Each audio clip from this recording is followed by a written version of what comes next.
E aí, pessoal, definido o primeiro quadro eleitoral. Quem será o presidente do Conselho Deliberativo do Grêmio? Que articulações foram feitas? Como projetar o resultado da eleição no Conselho? E, claro, já imaginar o segundo turno da eleição no Tricolor. É sobre isso que nós vamos falar a partir de agora. César Cidade Dias falando de Grêmio aqui no YouTube. Papo de gremista para gremista. É fato que a discussão, gente, é eleição no Grêmio. Tivemos a primeira, que foi a eleição proporcional, que renovou a metade do Conselho Deliberativo, e estamos diante da segunda, que é a mesa diretora do Conselho Deliberativo do Grêmio. Quem será o presidente do Conselho Deliberativo do Grêmio? Nesta sexta-feira, tivemos o término das inscrições para chapas que querem a presidência do Conselho. E duas chapas se fizeram presentes e garantiram inscrição. Duas chapas com presidente e com vice-presidente que nós vamos conversar a partir de agora, porque elas definem muito além da eleição que vai ser realizada no próximo dia 17, uma segunda-feira, que vai definir o novo presidente do Conselho Deliberativo do Grêmio. As chapas, e é isso que eu quero chamar a atenção, elas não são construções individuais. Elas partem de algumas regras na construção. Eu vou falar primeiro na chapa que foi inscrita ontem, quinta-feira, e que teve como candidato à presidência Alexandre Bugin, ex-vice-presidente do Conselho, vinculado ao Grêmio Independente. Não é da velha guarda do Grêmio Independente, mas é um movimento que hoje tem muitos conselheiros e que de alguma maneira virou protagonista na eleição. Nós precisamos também entender que protagonismo é esse do Grêmio Independente, que é o grupo de origem em Antônio Vicente Martins, em Homero Bellini, que hoje nem contam mais com essas lideranças.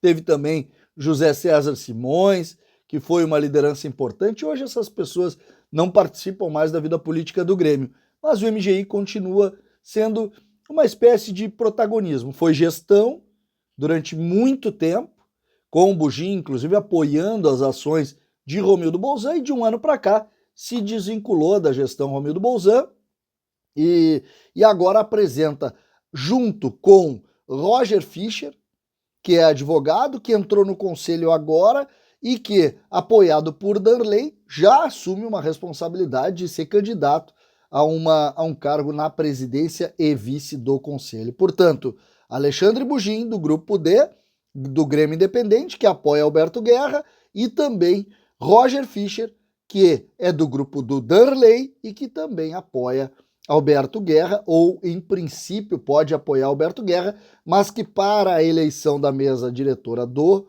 Conselho Deliberativo está associado a Alexandre Bugin. Essa a primeira chapa. A segunda foi inscrita hoje e conta com Luciano de Faria Brasil, Luciano Brasil, promotor público, uma figura conhecida em Porto Alegre e que tem muitos serviços prestados ao Grêmio. Começou a ser conselheiro, se não me engano, no ano de 2010.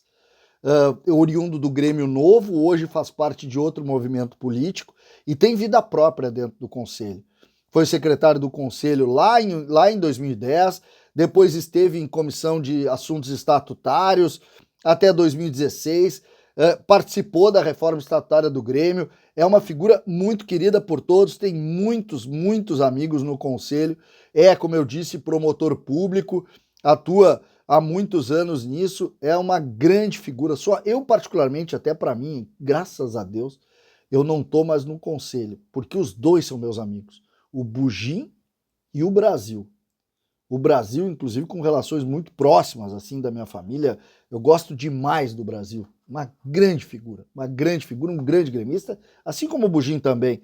Mas o Brasil, especialmente, tem relação muito mais próxima. Os nossos filhos são amigos, a gente tem uma relação muito próxima. Eu gosto demais dele. Mas é uma eleição que eu tô aqui não para dar opinião, não eu gostar ou não gostar, ou deixar de gostar, até porque eu não voto nessa eleição. Porque, primeiro, graças a Deus, não voto, não preciso estar me posicionando nisso. Segundo, porque essa é uma eleição de conjuntos. O que acontece e como a gente pode projetar? Darley, o grupo de Darley, 40 e poucos conselheiros, e o MGI, o grupo que elegeu agora com 20%, 20 e poucos por cento. Então, começa forte com uma nova parte do conselho. Só que a gente sabe que existe uma oposição, que é o grupo de Odorico Roman, que botou 50 conselheiros, e tem todo o grupo de conselheiros que faz parte. Por quê? Quem é o vice de Luciano Brasil? É Fernando Zanella, que é do grupo do Grêmio Unido, que tem grande parte desses conselheiros que não renovaram. A gente sabe que a eleição do conselho é diferente da eleição presidencial, porque ela não tem conjunto de cargos, então não existe uma construção de um conselho de administração ou algo assim. São convites pessoais, o Luciano Brasil deve ter convidado o Zanella por vontade dele, assim como no caso do Bugin, sim, houve mais uma construção de grupos e tal, mas no conselho vai ser muito a eleição em cima da pessoa, de quem os conselheiros de alguma maneira constroem isso. E me parece que aí sai forte o Bugin por ser vice-presidente do conselho, mas sai muito forte também o Brasil por todo esse carinho que grande parte dos conselheiros tem por ele e por ter sido também um representante dessa parte do conselho que não renova agora.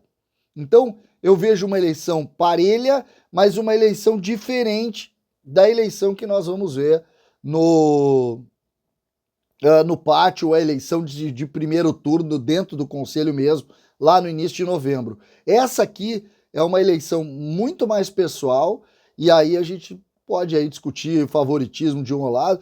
Nós sabemos da força do Bugin por ter sido vice-presidente do conselho, mas não esqueçam que Luciano Brasil tem aí o apoio de muitos mais tradicionais, mais conservadores também, junto ao Brasil, e eu vejo uma eleição duríssima, com um leve favoritismo para o Brasil.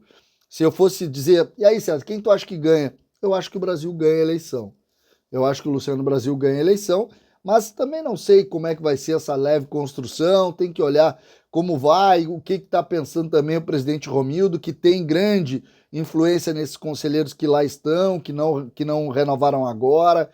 Então eu vejo isso, mas eu vejo um leve favoritismo para o Brasil e convenhamos, ganhando um, ganhando o outro, o Grêmio está bem servido, tá? Vamos ser bem prático.